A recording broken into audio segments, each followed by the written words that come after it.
안녕하십니까.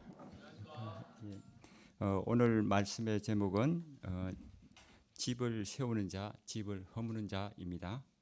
요절 말씀은 잠언 14장 1절입니다. 다 같이 읽겠습니다. 시작.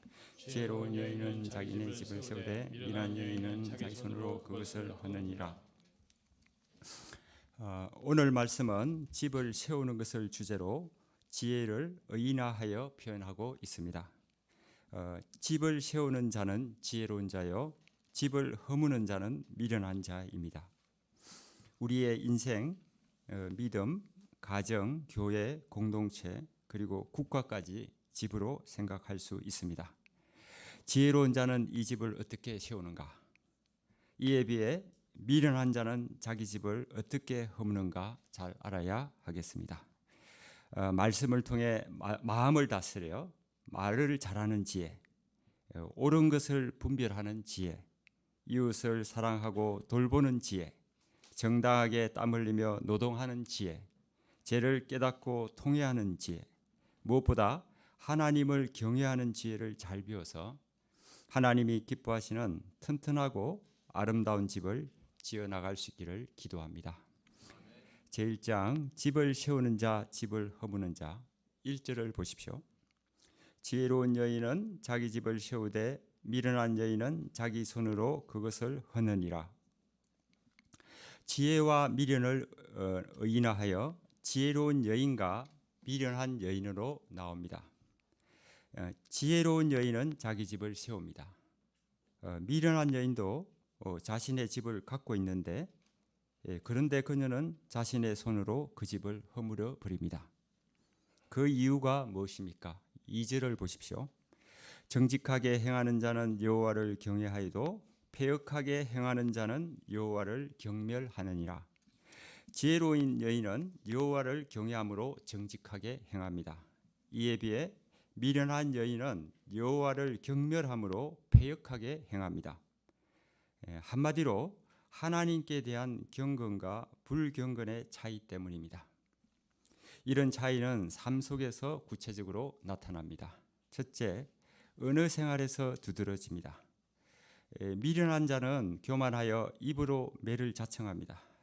타인의 말에는 귀를 기울이지 않고 자기 주장만 내세우고 남에게 피해를 주는 말을 즐깁니다. 그 결과 다른 사람들과 관계가 깨지게 됩니다. 반면 지혜로운 자의 입술은 자기를 보존합니다. 지혜자의 입술은 겸손한 입술로 스스로 교만한 말과 남을 해롭게 하는 말을 삼갑니다.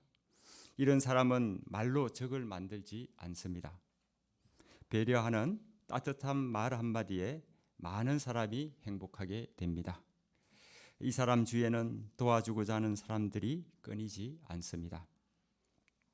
둘째, 미련한 자는 작은 유익에 매달리지만 지혜자는 작은 것을 희생해서라도 더 큰 기쁨을 얻습니다. 4절 소가 없으면 구유는 깨끗하려니와 에서 깨끗함은 이 소가 없음으로 인해 얻는 작은 유익입니다. 건초와 사료를 많이 먹는 소를 매일 먹이는 것은 힘든 일입니다. 그래서 소를 팔아버리면 어떻게 되겠습니까? 당장 새벽마다 사료를 챙기지 않아 편할 것입니다. 또 구유도 청소할 필요 없이 깨끗할 것입니다. 그러면 오라벨 좋은 삶을 살 수 있습니다. 그러나 곧 다가올 농사철에 어떤 일이 벌어지겠습니까? 소가 없으면 농사를 지을 수 없습니다. 소로 인해 어떤 많은 소출도 더 이상 기대할 수 없고 그런 집의 재정 사정은 나빠질 것이 뻔합니다. 셋째, 지혜자는 신실한 정인으로서 조그만 유익을 위해 거짓말을 하지 않습니다. 반면 미련한 자는 거짓말을 마구 내뱉는 거짓 정인이 되어 이웃의 집을 허물고 막대한 피해를 입힙니다. 거짓 정인은 거짓말을 뱉느니라는 말씀에서 뱉다는 숨쉬는 것처럼 아무 꺼리낌 없이 습관적으로 거짓말하는 것을 말합니다.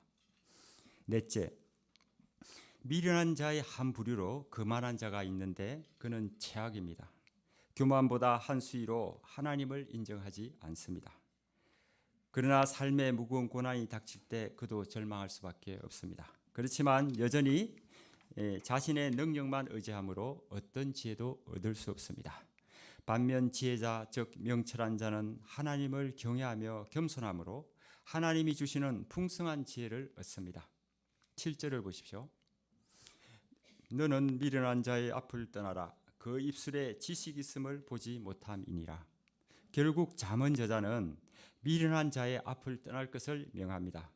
미련한 자는 무절제하고 교양이 없으며 우둔하며 무엇보다 교만하여 하나님을 대적하므로 이런 자는 아예 처음부터 멀리하고 사귀지 않는 것이 좋습니다. 이런 자를 가까이 하면 결국 그에게 물들게 되고 미련한 자같이 심판을 받을 것이기 때문입니다. 그러면 슬기로운 자와 미련한 자의 내면은 어떠할까요? 8절입니다. 이 8절을 다 같이 읽겠습니다. 시작. 슬기로운 자의 지혜는 자기의 길을 아는 것이라도 미련한 자의 어리석음은 속이는 것이니라. 슬기로운 자는 자기의 길을 압니다. 자신이 어디서 왔는지 어디로 가는지 목적지와 가는 길을 아는 것입니다. 이것은 인생의 집을 지을 때 주춧돌을 놓는 것과 같습니다. 미련한 자는 자신이 어떤 존재인지 알지 못하고 스스로 속이는 삶을 살아갑니다. 무엇보다 죄에 대한 생각이 다릅니다. 미련한 자는 죄를 심상히 여깁니다. 심상히 여긴다는 것은 가볍게 여긴다는 것입니다. 이는 죄에 대해 어떤 가책도 느끼지 못하는 영적으로 무감각한 상태입니다. 인생, 믿음, 공동체의 집을 지을 때 가장 큰 장애물은 죄입니다. 죄로 인하여 제대로 집을 지을 수 없고 작은 어려움에도 허물어질 수밖에 없습니다. 그런데도 미련한 자는 죄를 가볍게 생각합니다. 그렇기 때문에 그는 미련한 것입니다. 반면 정직한 자에게는 은혜가 있습니다. 그 은혜는 하나님이 그로 하여금 죄가 얼마나 무서운지 얼마나 심각한 고통을 주는지 깨닫도록 하신 것입니다. 그는 죄 근처에는 얼씬도 하지 않습니다. 어쩌다 죄를 지어도 즉시 회개하여 죄에서 돌이킴으로 하나님과 연결이 끊어지지 않습니다. 그때 그가 죄 가운데 있을 때의 고통, 또 하나님께서 그 죄를 해결해 주실 때의 기쁨을 어느 누구도 알지 못하지만 오직 하나님과 그만 압니다. 여러 인생 문제로 인한 고통, 죄로 인한 고통이 다가올 때 하나님을 바라보는 지혜를 주시고 간구하는 방법을 알려주시며 그때 응답하심으로 승리를 주신 하나님을 결코 잊을 수 없습니다. 기쁠 때나 슬플 때나 함께 하신 하나님으로 인하여 찬양이 입을 떠나지 않습니다. 미련한 자는 결코 이 비밀을 알지 못합니다. 오직 여호와 하나님을 경외하는 정직한 자에게만 주어집니다. 11절을 보십시오. 악한 자의 집과 정직한 자의 장막이 대조되어 나옵니다. 집은 장막보다 안정적입니다. 많은 재물을 보관할 수 있습니다. 그러므로 계속 흥할 것 같습니다. 그러나 잠언 저자는 반대로 말합니다.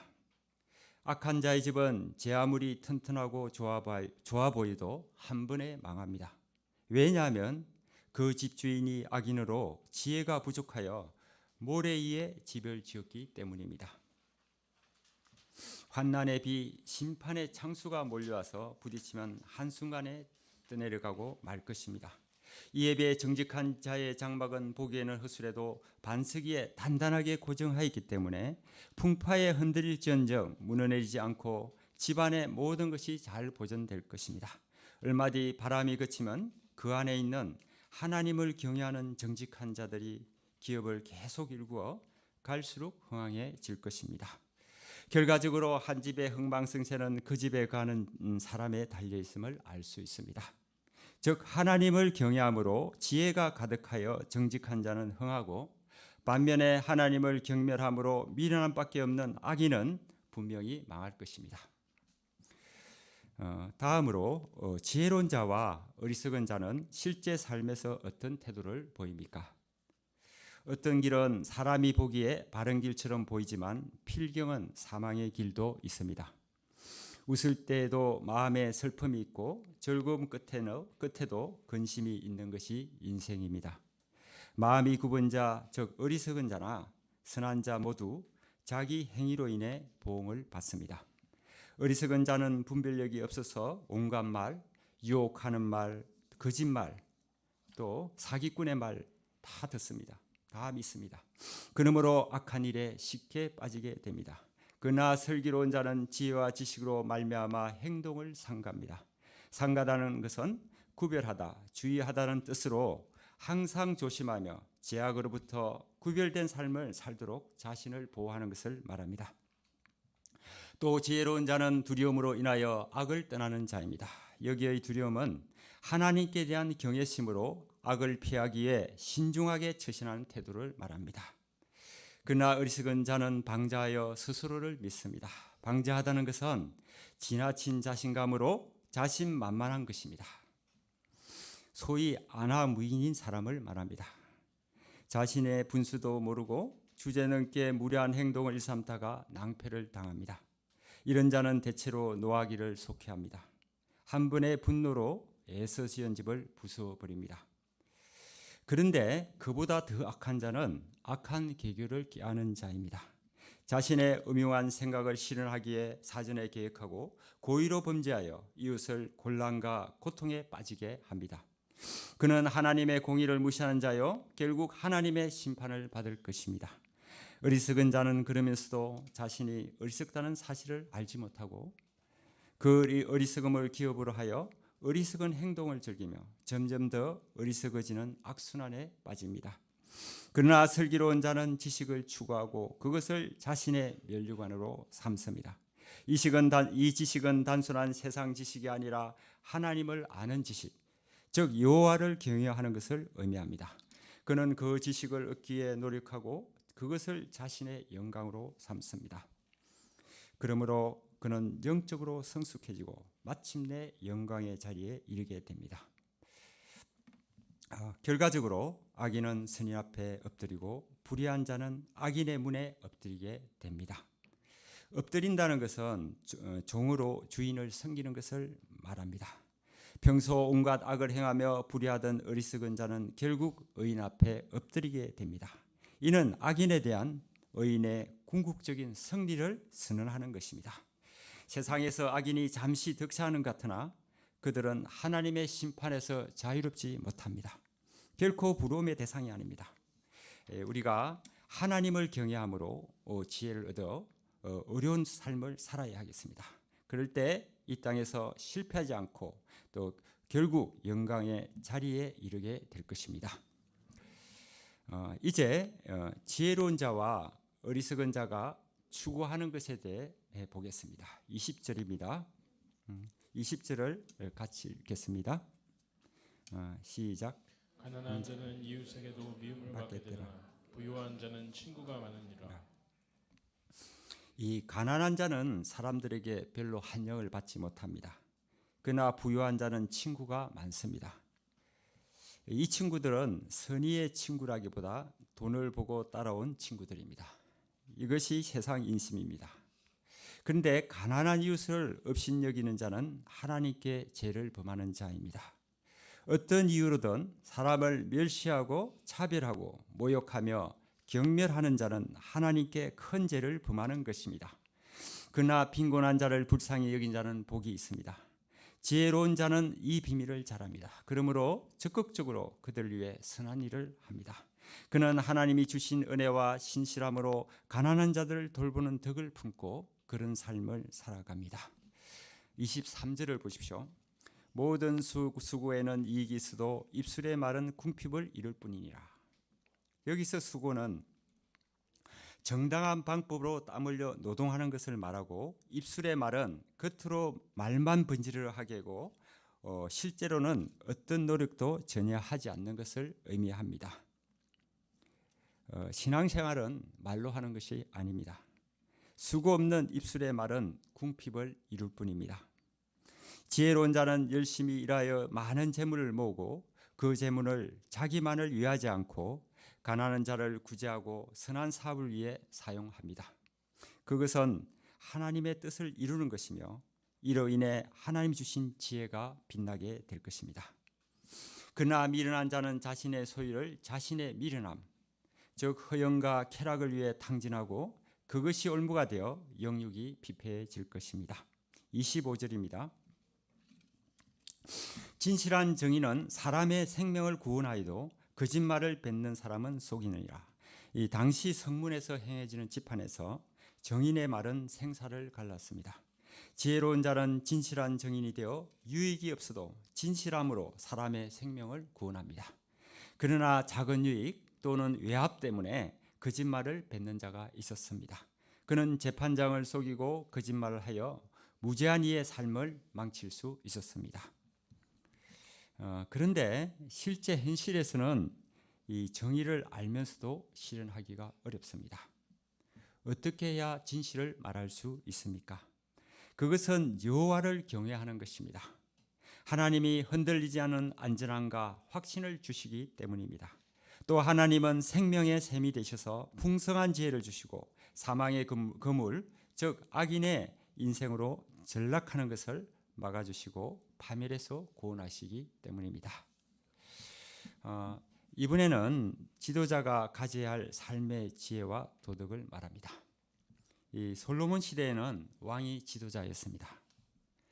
그러면 왕에게 영광이 있으려면 어떻게 해야 합니까?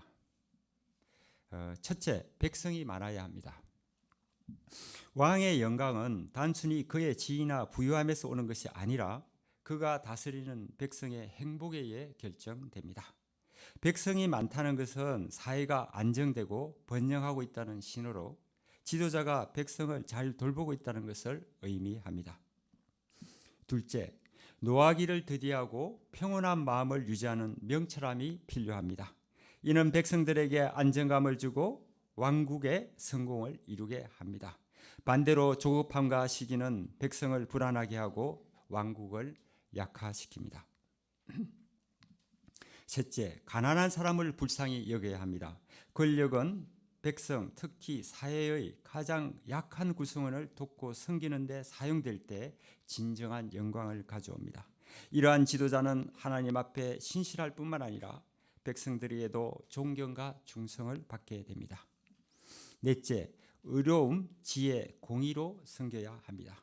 악한 왕은 위기나 어려움이 닥치면 쉽게 몰락하지만 의로운 왕은 한난 속에서도 백성들에게 희망을 주고 그의 유산은 죽음 이후에도 남습니다. 또 왕은 지혜를 마음에 붙들고 판단의 기준으로 삼아야 합니다. 그리고 자신의 권력을 하나님의 공의를 실행하는 수단으로 사용해야 합니다. 마지막으로 이 슬기롭게 행하는 좋은 자를 얻어야 합니다. 왕이 지혜로운 신하의 조언을 받아들일 때 그런 사람이 왕 주위에 모이게 될 것입니다. 그때 눈치를 살피며 자신의 보신만을 도모하는 자는 자리를 잡지 못하게 되고 그 결과 슬기로운 신하들의 도움으로 영광을 얻게 될 것입니다. 이상에서 볼 때 왕에게 영광이 있으려면 지혜와 명철이 필요하고 백성을 귀하게 여기는 마음과 실천이 있어야 함을 배웁니다. 우리는 이 시대 왕같은 제사장들이요 지도자들입니다. 우리가 이런 지도자의 지혜와 명철과 겸손과 긍휼을 덧입어서 하나님이 기뻐하시는 종들로 쓰임받기를 기도합니다. 제2장 지혜 있는 자의 실제 생활.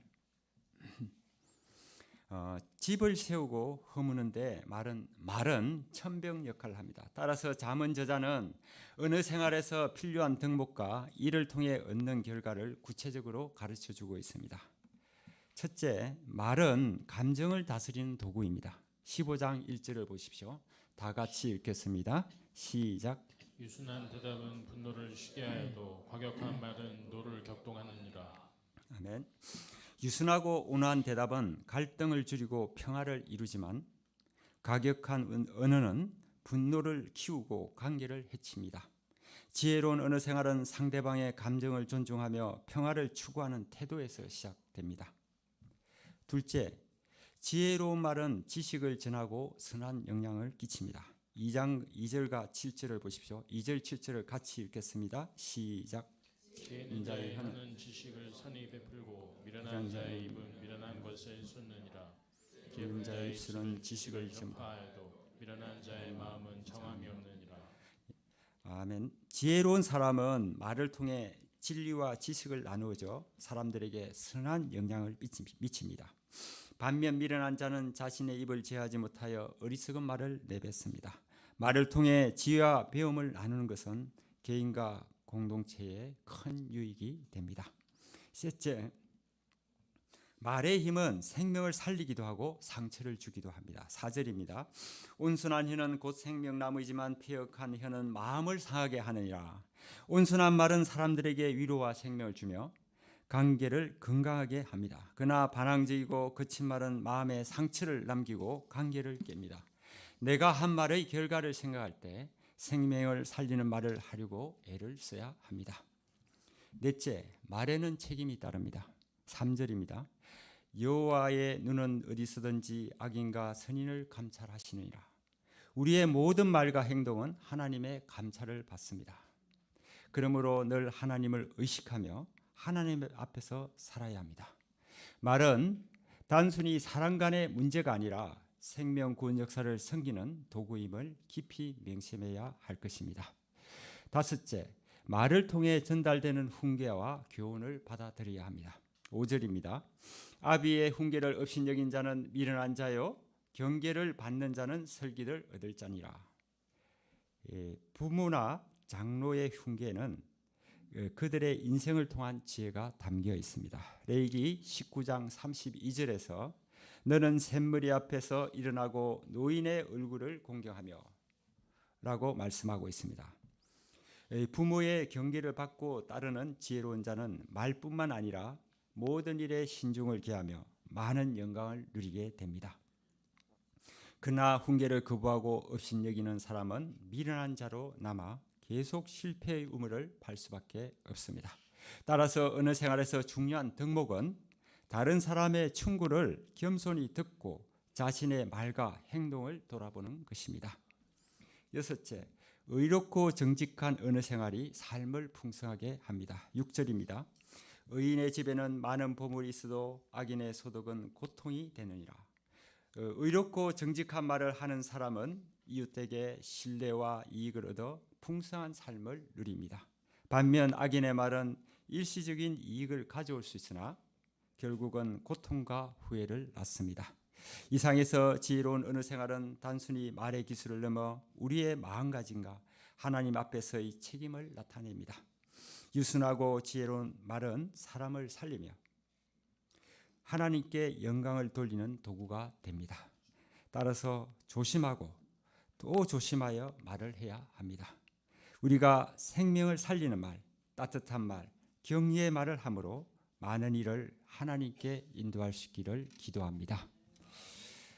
다음은 하나님께서 기뻐하시는 것과 미워하시는 것에 대한 말씀입니다.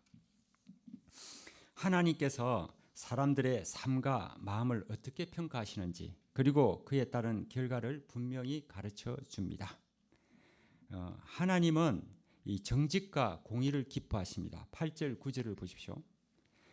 하나님은 단순히 종교적인 행위나 외적인 의식을 기뻐하시지 않습니다. 악인이 마음의 변화 없이 드리는 제사는 하나님께 미움을 받지만 정직한 자가 진실한 마음으로 드리는 기도는 하나님께 기쁨이 됩니다. 또 공의를 따르고 하나님의 기준에 맞는 삶을 사는 사람들을 하나님은 사랑하십니다. 이는 외적인 행위보다 내면의 정직과 공의로움이 하나님께 중요한 가치임을 보여줍니다. 한편 하나님은 악함과 교만을 미워하십니다. 10절 12절을 보십시오. 하나님은 도를 배반하고 하나님의 가르침을 무시하는 자를 미워하십니다. 그만한 사람은 자신이 잘못했다는 지적을 거부하며 지혜롭고 선한 사람들과의 만남을 피합니다. 이러한 태도는 하나님과의 관계뿐만 아니라 사람들과의 관계에서도 실패하게 됩니다. 그런데 하나님은 사람의 마음을 아십니다. 11절을 보십시오. 11절 같이 읽겠습니다. 시작. 서울과 아바단도 요 앞에 들나그는 삼으며 사람의 마음이요. 이 서울과 아바도는 죽은 사람이 가는 지옥을 말합니다.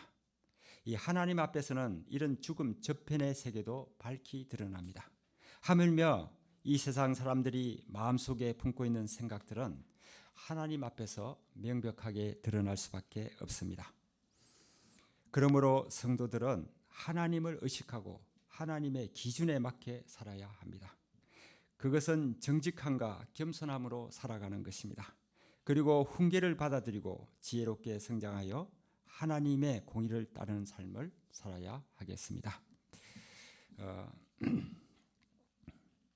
다음 말씀에는 근심과 고난 속에서 어떻게 마음이 즐거운 자가 될 수 있는가 하는 말씀입니다.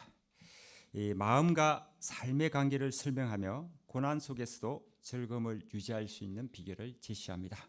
첫째, 긍정적인 마음을 유지하는 것입니다. 13절을 보십시오.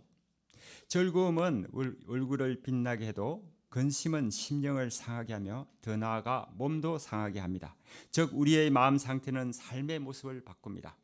상황은 바뀌지 않을지라도 마음의 태도를 긍정적으로 바꾸면 고난 속에서도 삶의 활기를 회복할 수 있습니다. 둘째, 하나님의 지혜를 구해야 합니다. 14절을 보십시오. 그러나 사람의 성정으로는 근심 중에 즐거워하기가 어렵습니다. 이때 명철한 자는 지식, 즉 하나님의 계획을 구하고 말씀과 기도를 통해 응답을 얻습니다. 그럴 때 상황을 이해하고 환난 중에도 오히려 즐거워하고 다른 이를 위로하며 섬길 수 있습니다. 셋째, 삶을 잔치처럼 누려야 합니다. 사실 지혜자와 미련한 자를 떠나서 모든 사람이 고달픈 인생을 살아갑니다. 에덴 동산을 떠난 이후 모든 날이 힘든 날입니다. 닥치는 어려움마다 정신을 잃고 절망한다면 하루도 살아가기 어렵습니다. 그래서 세상 사람들은 헛된 줄을 알면서도 명예와 물질에 그렇게 집착하는지 모르겠습니다. 그러나 우리에게는 우리를 너무 잘 아시는 하나님, 독생자를 버리기까지 우리를 사랑하시는 하나님이 계십니다. 우리 하나님이 즐거움을 주시고 어려움을 헤쳐나갈 지혜와 능력을 주실 것을 믿고 구하여 체험했을 때 우리의 삶은 늘 잔칫날처럼 기쁨이 끊이지 않을 것입니다. 이제 행복의 조건에 대한 말씀이 나옵니다. 16절을 보십시오. 16절 같이 읽겠습니다. 시작. 아니 적어도 여호와를 경외하는 것이 크게 부하고 번뇌하는 것보다 나으니라. 아멘. 오늘날 물질주의 시대에 가난한 자로 살아가는 것이 큰 부자로 살아가는 것보다 낫다고는 할 수 없습니다. 그러나 여호와를 경외함으로 영적인 부자로 살아가는 것은 물질적으로 부하면서 번뇌하며 살아가는 사람과는 비교할 수 없습니다. 하나님이 주시는 참된 행복과 평안은 세상 그 어느과도 바꿀 수 없습니다. 17절입니다. 채소를 먹으며 서로 사랑하는 것이 살찐 소를 먹으며 서로 미워하는 것보다 나으니라. 이 채식 위주의 식사는 가난한 자의 식사요, 이 살찐 소를 먹는 것은 부자의 식사입니다. 그러나 채식 위주의 가난한 자의 식사라도 서로 사랑하는 사람과의 식사라면 소갈비 뜯으면서 서로 미워하는 것보다 낫습니다. 이 상에서 볼 때 행복의 조건은 하나님을 경외하고 서로 사랑함에 있음을 알 수 있습니다. 그러므로 우리가 물질적인 풍요를 추구하기 전에 하나님과의 관계를 우선적으로 생각하고 가정과 교회에서 사랑을 실천하여 화목을 이루어가는 종들이 되기를 기도합니다. 다음은 지혜로운 자의 위로 향하는 생명길에 대한 말씀이 나옵니다. 18절에서 24절의 말씀을 통해 볼 때 삶의 태도, 관계, 언어 그리고 올바른 선택에서 지혜를 실천하는 것이 생명길임을 알 수 있습니다. 지혜자는 절제력이 뛰어나 쉽게 화를 잘 내지 않고 그 결과 시비를 그치게 합니다. 그러나 화를 쉽게 내는 자는 다툼을 일으켜 잘 지은 집을 무너지게 할 수 있습니다. 문제 해결의 능력은 화를 내는 외적 강함에 있는 것이 아니라 화를 잘 내지 않은 온유함에 있습니다. 그리고 지혜로운 자는 정직한 자로 탄탄대로의 길을 가게 됩니다. 그나 게으른 자는 가는 곳마다 가시덤불 장애물로 덮여 있습니다. 이것은 그의 게으름이 자초한 결과입니다. 이 집을 잘 세워가려면 게으름의 함정에 빠지지 말아야 합니다. 또 지혜자와 미련한 자의 차이는 부모 공경에서 나타납니다. 지혜로운 아들은 부모의 가르침을 잘 받아들여 자기의 행동을 고쳐 바른 길로 갑니다. 이 일은 부모를 심히 기쁘게 합니다. 그러나 미련한 자는 부모의 훈계를 무시하고 올바른 도리에서 벗어난 행위를 일삼음으로 계속 사망의 길로 내려갑니다. 지혜로운 자가 성공하는 또 다른 비결은 그가 유능한 조언자와 언론이 많다는 것입니다.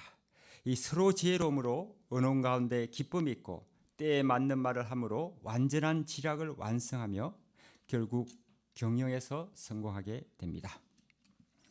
이상에서 이 바른 길을 가고 집을 세우는 지혜로운 자의 최종 목표는 생명길을 가는 것입니다. 24절을 보십시오. 24절을 같이 읽겠습니다. 시작. 지혜로운 자는 위로 향한 생명길로 말미암으로 그 아래에 있는 수호를 떠나게 되느니라. 그 위로 향한 생명길은 하나님을 향해 나아가는 삶을 의미합니다. 또 생명길이라는 표현은 이 길이 궁극적으로 생명으로 이어짐을 의미합니다.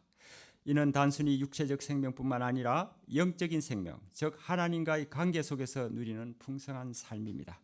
그리고 이 길은 고속도로와 같이 장애물이 없는 곱고 평탄한 길입니다.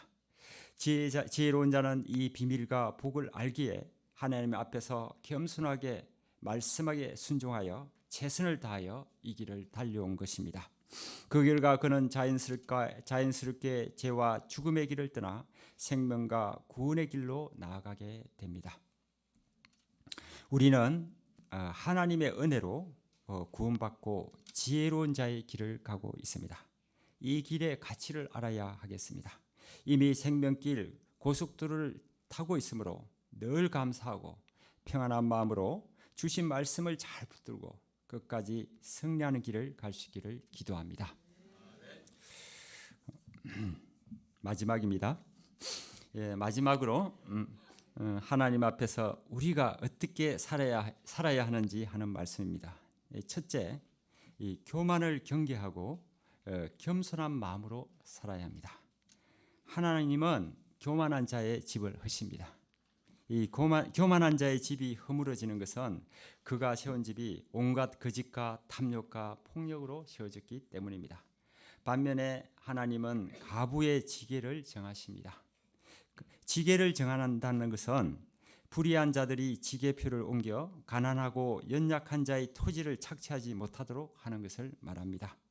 이처럼 하나님은 고아와 가부와 나그네를 사랑하고 보호하시는 분이심을 잘 명심하고 우리도 약한 자를 존중하고 배려해야 하겠습니다. 둘째, 악한 꾀를 버리고 선한 말을 해야 합니다. 악한 의도와 속임수는 하나님께서 미워하십니다. 선한 말은 정결하고 아름다우며 하나님께 기쁨이 됩니다. 셋째, 탐욕을 버리고 정직하게 살아야 합니다. 부정한 이익과 탐욕은 개인뿐만 아니라 가정과 공동체를 해롭게 합니다. 정직과 공의를 따라 사는 자는 참된 생명을 누립니다. 넷째, 깊이 생각하며 지혜롭게 말해야 하겠습니다. 다섯째, 하나님께 가까이 해야 합니다. 하나님은 악한 자와 동행하지 않으시며 어려운 자의 기도에 응답하십니다. 하나님의 임재를 경험하려면 죄악을 멀리하고 의로움 안에 거해야 합니다. 여섯째, 밝은 시각, 즉 삶을 바라보는 긍정적이고 깨끗한 시각과 좋은 말을 통해 자신도 기쁨을 얻고 다른 사람도 윤택하게 해야 합니다. 일곱째, 지혜와 훈계를 받아들여야 합니다. 생명의 말씀과 훈계를 기꺼이 받아들인 자는 지혜와 생명을 얻습니다. 훈계를 거부하는 것은 스스로를 멸시하는 어리석은 행동입니다. 오늘 말씀의 마지막입니다. 33절을 보십시오. 다 같이 읽겠습니다. 시작. 여호와를 경외하는 것은 지혜의 훈계라 겸손은 존귀의 길잡이니라. 하나님을 경외하고 겸손하게 살아가는 삶이 지혜와 종기를 가져옵니다. 결국 집을 잘 세우고 허무는 경계는 여호와를 경외하는 것과 겸손에 달려 있음을 가르쳐 줍니다. 집을 세우는 자는 어느 생활부터 남다를 것입니다. 또 노하기를 드디할 것입니다. 현실의 작은 유익에 집착하지 않으며 힘들어도 생명의 길을 끝까지 갑니다. 늘 감찰하시는 하나님을 의식하며 훈계를 잘 받아들이므로 계속 성장하여 하나님이 예비하신 종기를 받게 될 것입니다. 아멘. 대학교 1학년 때 일생 변치 않는 진리를 알고 그 진리로 인해 성공하는 인생 살기를 소망하였습니다. 정년을 3년 앞둔 요즘 그때 소원했던 그 진리 안에서 살고 있음을 믿고 감사가 충만하게 됩니다. 이번 주가 새벽 기도를 시작한 지 만 10년이 되는 때입니다. 그런데 최근 극도로 힘든 병원 일과 점점 나타나는 건강 문제로 인하여 자신에게 매이기 쉬웠습니다. 오늘 말씀은 저로 하여금 영적 신발끈을 단단히 묶도록 합니다. 하나님을 경외함으로 지혜를 드립도록 하십니다. 저는 아직도 지혜로운 자라기보다 어리석은 자에 가깝습니다. 교만하여 분을 잘 내고 말을 함부로 하여 다른 이에게 상처를 줄 때가 많습니다. 주님의 은혜로 지금껏 버티어왔음을 고백할 수밖에 없습니다. 이제 하나님을 경외하고 하나님 앞에서 겸손하게 행하는 자가 되기를 바랍니다. 그를 위해 날마다 하나님께 구하고 스스로 매사에 상가는 자가 되어야 하겠습니다. 그리하여 인생의 남은 기간 동안 하나님이 주시는 은혜와 사랑이 풍성한 집을 짓기를 간절히 기도합니다. 결론입니다. 이 집을 세우는 자는 하나님을 경외하는 자입니다. 이 집을 허무는 자는 교만과 불의로 인하여 또 하나님을 가볍게 여기는 자입니다. 우리는 매일 선택의 순간에 서 있습니다. 집을 세우는 자가 될 것인가? 아니면 허무는 자가 될 것인가? 이때 여호와를 경외하는 것이 지혜의 근본이요 라는 말씀을 붙들고 하나님을 삶의 중심에 모실 수 있기를 기도합니다. 그리하여 지혜로운 자가 되어 하나님이 기뻐하시는 삶을 살며 이웃에 선한 영향력을 끼치는 아름답고 튼튼한 집을 짓기를 기도합니다. 기도하시겠습니다.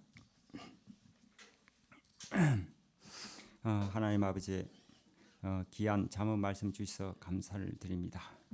오늘 말씀 통하여서 하나님을 경외하고 또 겸손한 것이 이 지혜를 얻는 비결임을 알게 하시니 감사합니다. 날마다 삼가고 하나님을 의식하고 또 이 지혜를 얻는 생활을 할 수 있도록 도와주시옵소서. 모든 말씀 예수님 이름으로 기도합니다. 아멘.